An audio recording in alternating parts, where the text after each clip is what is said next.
Alright, so we've got the in-play set. Unfortunately, we didn't get that all on camera.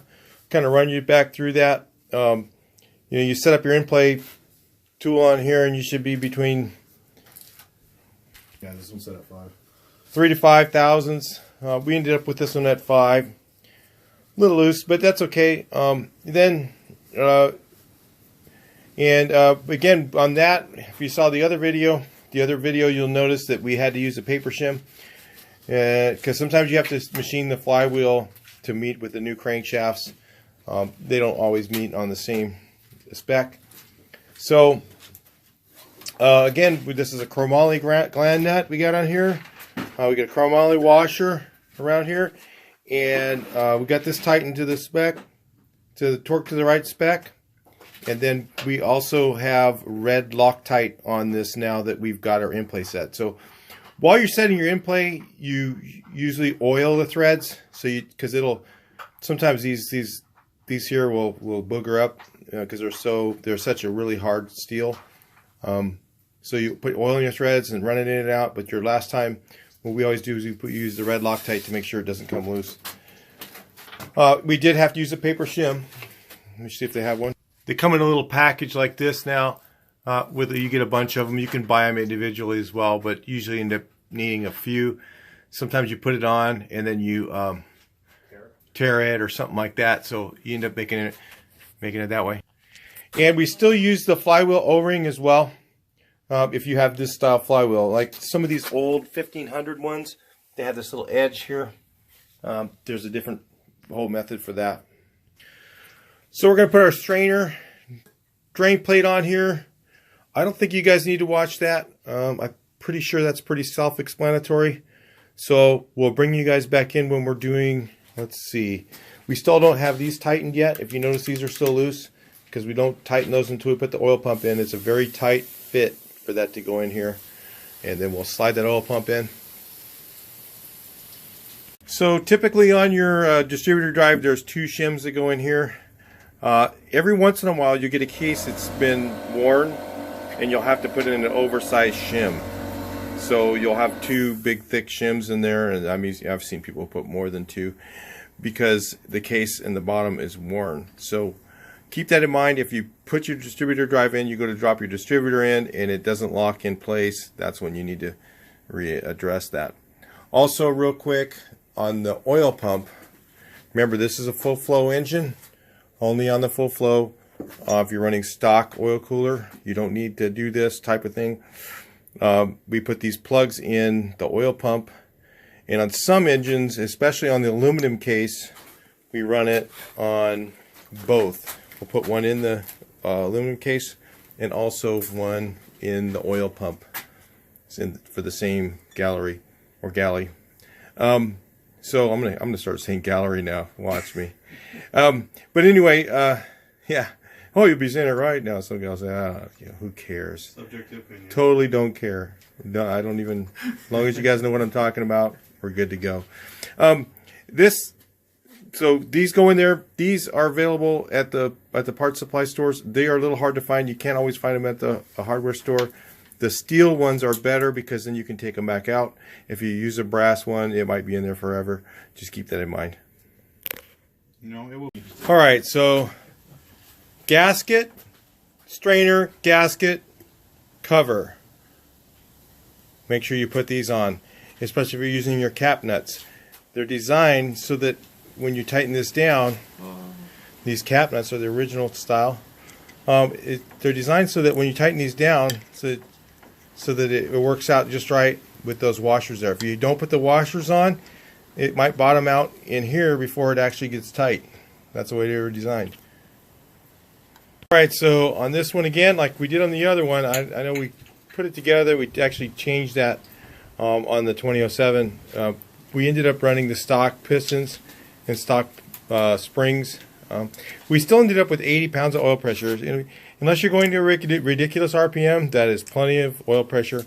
And basically that's more oil pressure than the parts that are in this engine can handle for RPMs. So it's pretty well done with the so long spring goes in the rear of the car. short spring goes flywheel side. It's always the fun part is putting these things on. Some guys use a socket and they put a socket on the top.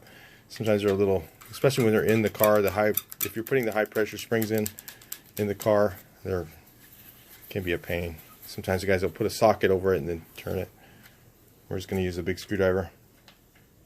Yeah, definitely a difference with the high rev springs, aren't they? Yeah. And the high pressure springs, oh man, they're a lot harder to put in. It's the stock ones.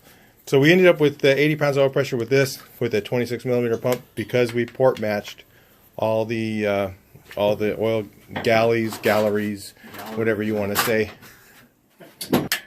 We always use a little hammer and chisel action on this. Just a little touch to get it pretty tight. Definitely don't want those to come loose. See here, we assembled the oil pump, and normally you'll have studs on here, and normally you should run studs, but in this case, our case had some bad threads in the first little bit here that weren't that great. They were okay. They weren't really good, and back further they were good. So what we did is we measured from here all the way through to the back of the case. Now, because if you put in too long, if you put bolts in there, it's not usually a good idea. You could run through and hit the cam. So, you know, best off staying with the original, which is studs. We couldn't get studs that had the proper amount of threads to go all the way into the all the way right barely through. So we measured everything. We figured out exactly how long of bolts to get for us and how much threads we could put in here. It's 21 millimeters thick. So we, you know, made sure that they would not go through. So just if you look at that, I just don't want you guys to think that anybody, you can just do that. So if you're going to do something like that, make sure it's right. It's got to be exactly the right length. So if you were actually considering putting an 85.5 or a 88 thick wall in your case, there is a difference in the piston skirts between those and the 90.5s that we're using. So what you would need to do is have your crankshaft at bottom dead center like this and clearance them so that the piston skirts won't hit the counterweights on the crankshaft. So you know, you should do this by using a scale. Get yourself one of those gram scales. Weigh your pistons with everything, the rings, everything off of them, and make sure that they're in the same weight difference between one piston and the other. So let's say, I don't know how many grams it is. You could check this out. Look into this a little bit more. Read some more in the Samba. And make sure that those pistons are within the same amount of grams, and then trim the skirts off of them to match the 90.5s that I have sitting next to them. So if you see on the shelf here, I had the 90.5s. The 90.5s come already clearanced. So the A piston 90.5s are already clearanced. So let's say you're going to do the same one. See right here. If you're going to do the same engine, and you're going to do the 90.5s, you don't need to clearance anything. It's only when you use the 85.5 or 88 pistons that you need to clearance the piston skirt right there on the bottom and along the side. I think I flip them over here up in the future. I'll have to kind of check and see. I don't really remember. I actually had to change the audio on this part because I misspoke on what I was supposed to tell you guys. So yeah, I've never really built one. I've never built an 85.5 by 74, but Chris has taken them apart before and he's seen that the pistons were clearanced. So it'd be something you would definitely want to put it together, put the piston on the wrist pin, turn the engine over, to pull it down slowly, and see how far away the piston skirts are and clearance them accordingly, and then do all four of them the same and get a gram scale and measure, make sure that they're within the same amount of grams that they are when you before you clearanced them. So if let's say it was 4 grams between all of them, make sure they're within that spec. I don't know what the spec is, but I'm just telling you, make sure that they're right on the money with the weight. You don't want that to be far off. In fact, you could even get them closer to, you know, balanced and blueprinted. You know, basically write down, you know, how many grams that piston was and how many grams it is afterwards. You know, put it, you know, and mark them 1, 2, 3, 4, so you know right which one you took it out of, and that way you'll know, you know, write down all those things that you've done to change it. So we're getting ready to put the pistons and cylinders on. We'll be doing that in this segment.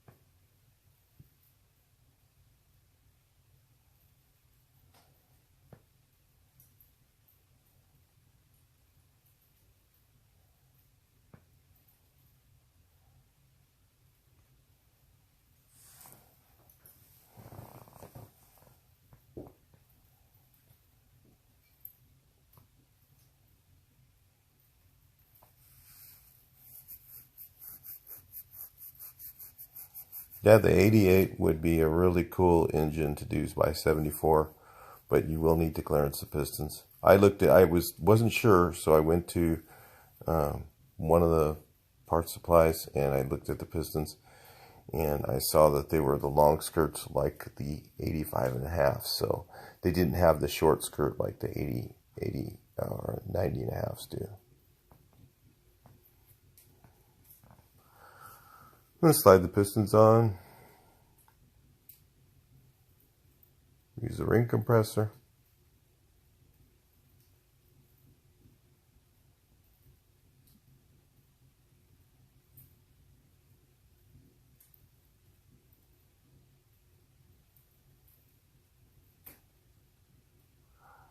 I think we already did our deck height. This engine's going to have a little more compression than the last one. We're going for 8 3/4, which is a lot, but we believe with the stroke it is and everything, it will be fine with a higher compression.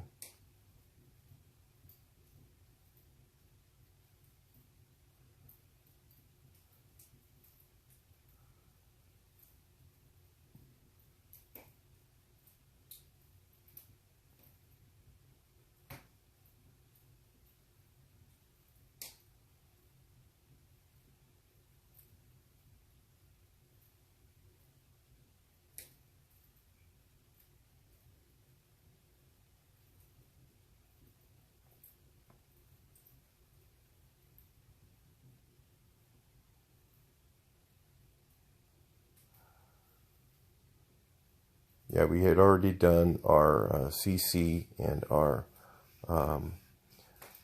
we did our deck height, and we should always do that, especially on these stroker engines. You got to really be careful. You can actually have a 0 deck height or even a positive deck height, and so you know, even on a 74, you could be a 0.5 millimeter over and the piston can hit the head. So you really got to check that deck height, make sure it's, I mean, the guys say that it's, some guys say 45 is the minimum spec, another guy says 35 is the minimum spec. You know, I don't even stay quite near those numbers. I'd say 50 to 60 would be mine for deck height. But you need to go to like CB Performance, and they have an engine calculator to show you their deck height. You put in your stroke, your bore, your deck height, and it'll tell you your compression ratio with the CCs that you have, CC your heads. So you have to do all that stuff. You can't just guess at it. It has to be done. You have to know how much compression you have, so you know if your engine's going to run hot. And you know, it's a little more work than just assembling the engine. In fact, even the 85.5s now, because a lot of them have been, cylinder heads have been decked so many times,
So we got it set up for valve geometry. This is a little bit of stuff that, you know, when you're doing a performance cam, if you want your cam to last and your top end to last and everything, if you do this type of stuff, this is what really makes it work.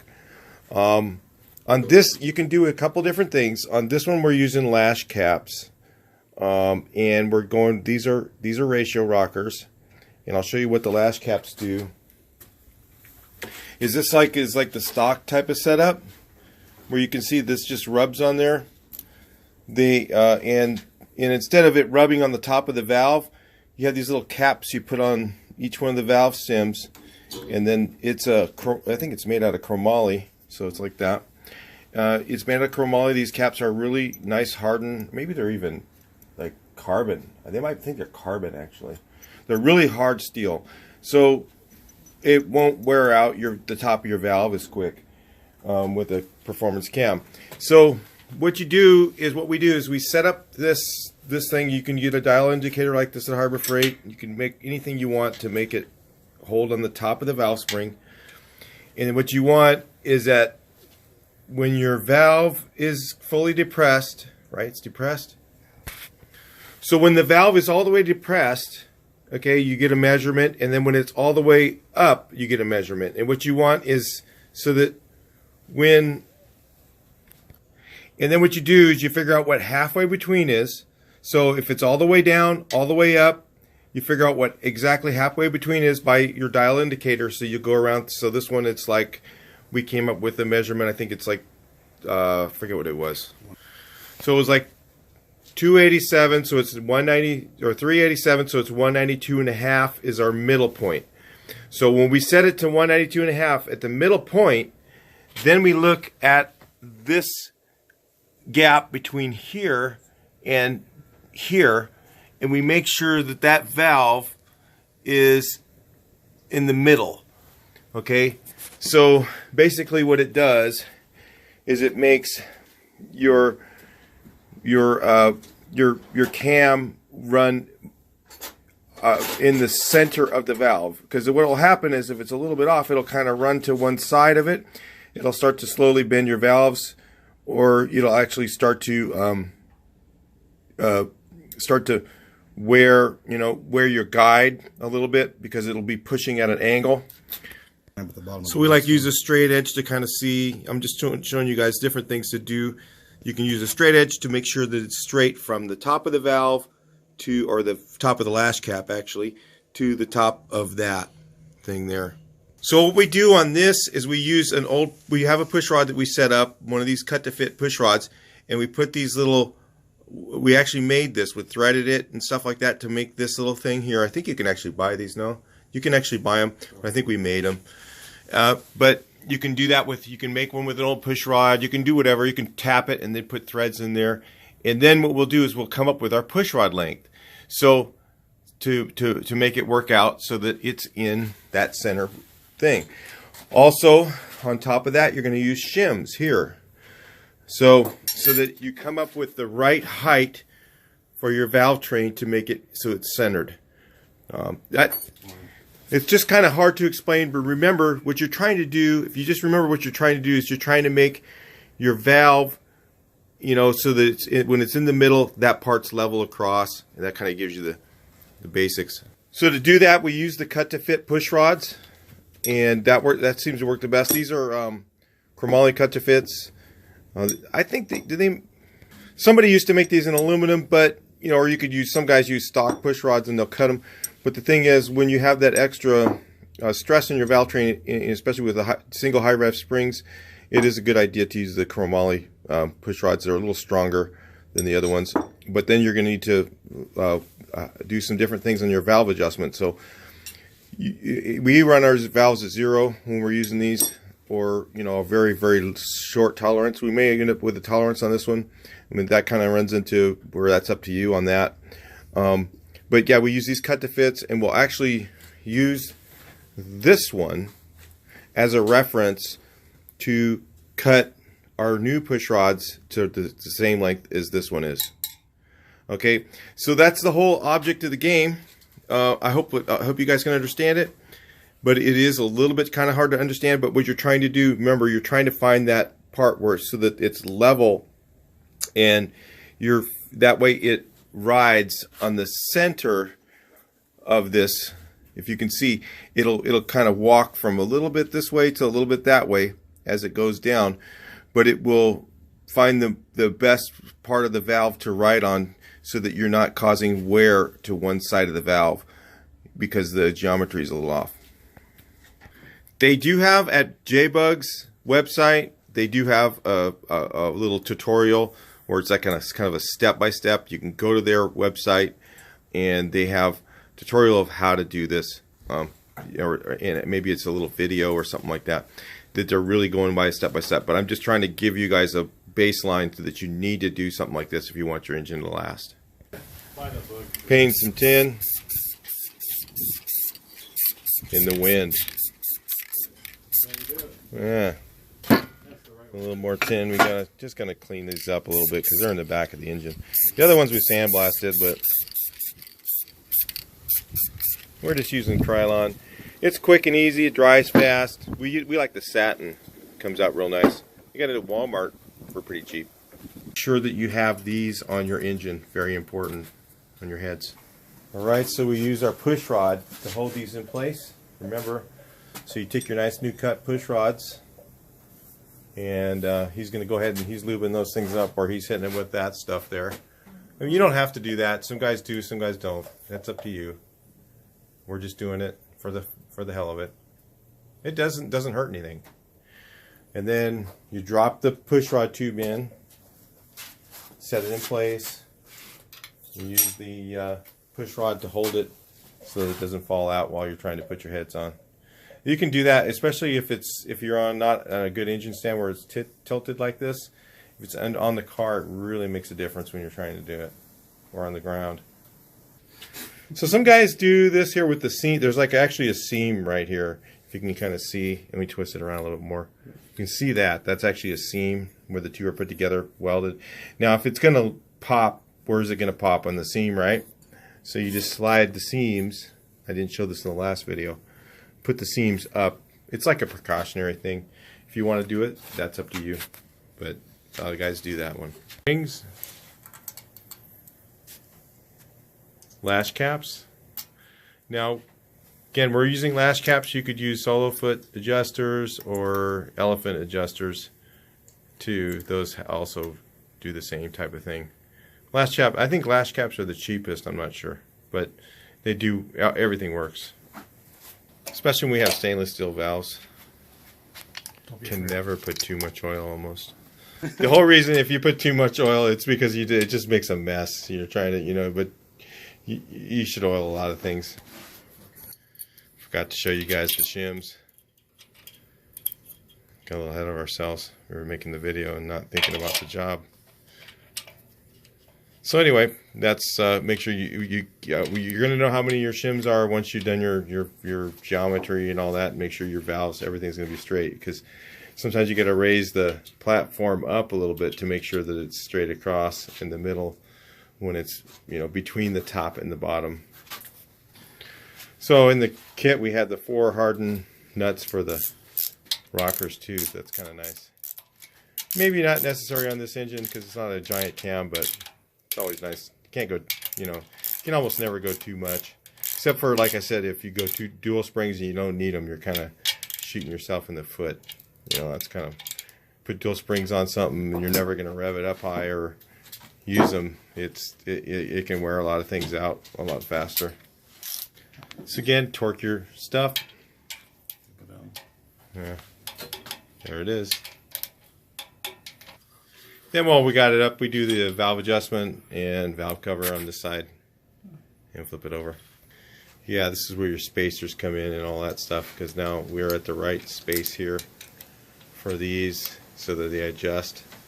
Sometimes you'll put it all together and you're like, oh man, your adjusters are too short or too long, and that's what you need. Sometimes you need the spacers, sometimes you need to switch to a solo foot adjuster. There's a lot of different ways around some of that stuff to make it work out. So having those extra parts laying around, you can never buy too many. You might want to order them just to have them there, because you never know when you're going to need them. So yeah, he got this at Mid-America Motor Works a long time ago. I don't know if they still sell them, but that's a cool little tool to have. That's a valve adjusting wrench. So anyway, yeah, we're setting them at 0. What we do is, again, you guys see weren't in the last video. What we do is you want them to spin pretty freely. You can feel a little tiny bit of play in there. That's okay, but nothing like significant. And when we're running chromoly push rods, if you don't run them like that, then you'll have a really noisy valve train. You know, I'm not telling you to do it that way. That's just up to you. If you want to do it that way, that's the way we do it. We run them at 0 and check them a lot. You know, check them more often. And usually we don't have any problems with them because they just don't move as much. Like the aluminum, it moves a lot. So as the motor heats up and cools down, it's constantly changing. And these don't as much. So anyway, that's why we run them at 0. Or you can run them at like 2,000s. It's up to you. How do you want to run it? Do some research, figure out what you want to do. Yeah, you can't run it. We use sealant on the valve cover because you don't want your valve cover gasket to slide up like this. Okay, so you always put some sort of sealant on there. That's the way we always do it. Some guys use silicone. We are just using the brown stuff. As long as there's something on there so that because I've seen it before where valve covers go like that, and you got a huge oil leak, and you'll end up burning up your motor. So it's really important to put some sort of sealant on that part of the valve cover. Even some of the aluminum ones have a lip that holds the seal in place. So then that eliminates some of the problems there. And right here especially, you can see they put a little lip in this valve cover. I don't think they all had that. The later model ones I think did. But they have the little lip there to hold it from doing the same thing on the top, from sliding down. Sealant, important. Second verse, same as the first.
Again, before you put the valve cover on, make sure the surface is clean and dry. A little bit of oil film on there, that'll cause your engine to leak.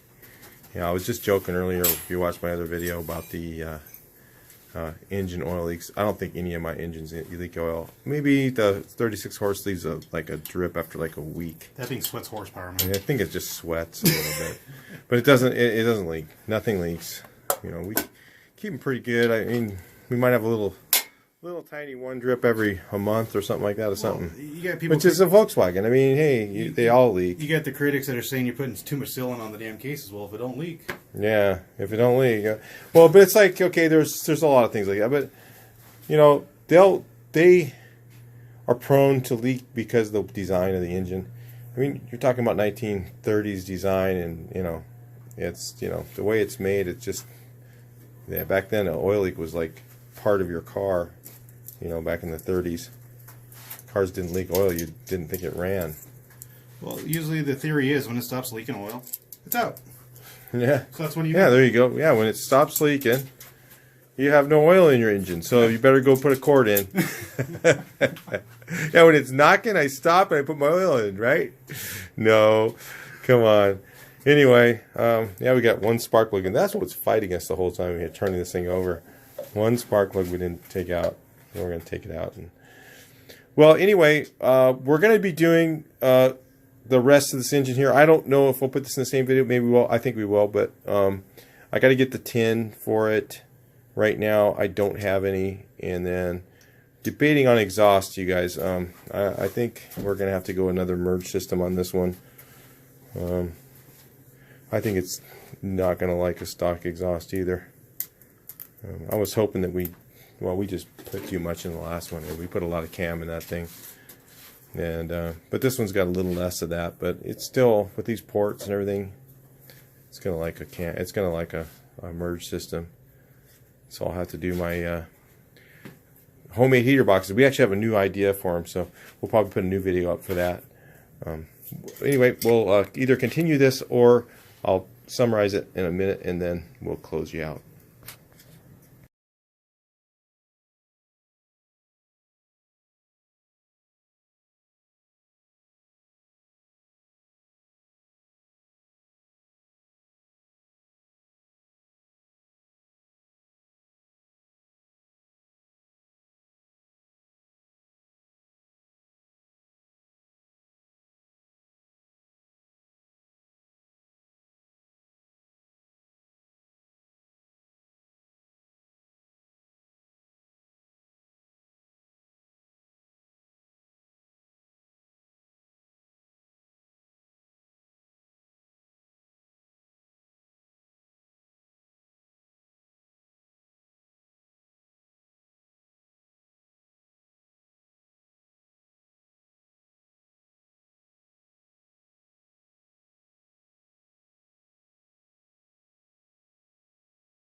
Alright, so we got this thing mostly assembled. Just got to get a couple more things out back. I was just going to tell you guys, on this piece here, there is a direction to the tin that goes behind there, and there's like a little vent piece that goes down. It's to keep the air flowing through here. I think that's how it works, if I recall correctly. But make sure that you put that thing down. That's how we do it. So, because what happens is the air goes through the alternator to cool it, and if it's not in there right, it could, you know, make your alternator overheat. So, yeah, we got the merge system on this one. We're going to make another set of heater boxes. We're going to attempt to do them a different way. So, you guys want to stay tuned for that one. come back for that. We're actually going to make them, where we ran into an issue was when we had them on the inside, they were really tight when we put the heater box in the car with the starter, because it came up here. So if we can, we're going to sister it on the bottom this time, and then run square tubing up. So we'll see how that works out. Maybe, or we may end up putting it going through the same tube over to both of them going to one side, which would still work. So we'll stay tuned for that. Bring you guys back in here, and you can watch the finished assembly. So we had to kind of jump around a little bit. So off camera, we got it all assembled. This is what it looks like here. We got the muffler on. Got this stuff. We get these wires set here. Pretty nice ones. Got the plugs we got to put in still. We're going to throw the plugs in it. We got to get breather hose. We didn't have any, but it's already cut out for it right here. So you need to cut that out if you're going to put breather hose on yours. Just remember, make sure it doesn't hit the exhaust. And we don't have the hose for this. I don't know if I'm going to get that tonight. We still, and after we get the breather hose, then we have to put on the doghouse pieces. We got those right over there. This one, and then we have the little other one. All that stuff has to be on your doghouse or it doesn't work. I mean, it's just not, if it doesn't have it going out the back, and then you have to make sure the air goes down and underneath to the front, or you're gonna have a problem with your engine not running cool. Alright, so anyway, we got our breather kit on there already. And you notice it has an elbow. Well, no, it doesn't need it, because it actually could go straight out. Like some of them go straight out, some of them have an elbow. The bug needs to be bent like that, have an elbow. The bus, you can have a straight end if you want. A lot of them come with a straight end, and you have to change it to the elbow. So little things you got to do for you if you want to put in a bug like this engine in a bug. Oh yeah, well, you just crimp that down. You can either crimp these down. Silicone crimped. Yeah, silicone crimped. And you can put a plug on there. If you don't have smog equipment, you don't need smog equipment. So little things like that we did. These are the AA distributors. Just so you know, the rotors that come in them are garbage. They have a really small thing, so you know the empty one might be better depending on what you're trying to do. If you have a good cap and rotor and you just need a base, okay, these are really way cheaper, I believe, and you can get these from Carcraft or AA. They have them, so I'm just telling you they're there. But it might be better if you bought we were just there. I was going to get the distributor with the, the electronic ignition, and they forgot to give us electronic ignition, or we just didn't pay for it. So we ended up putting our own in it, and so it does have the empty one, which, the what is it? The Petronics or what's the other one? CompuFire are supposed to be better. They have a better warranty. But we've seen those both fail, either one's empty or the other, so it's about the same as far as how long they last.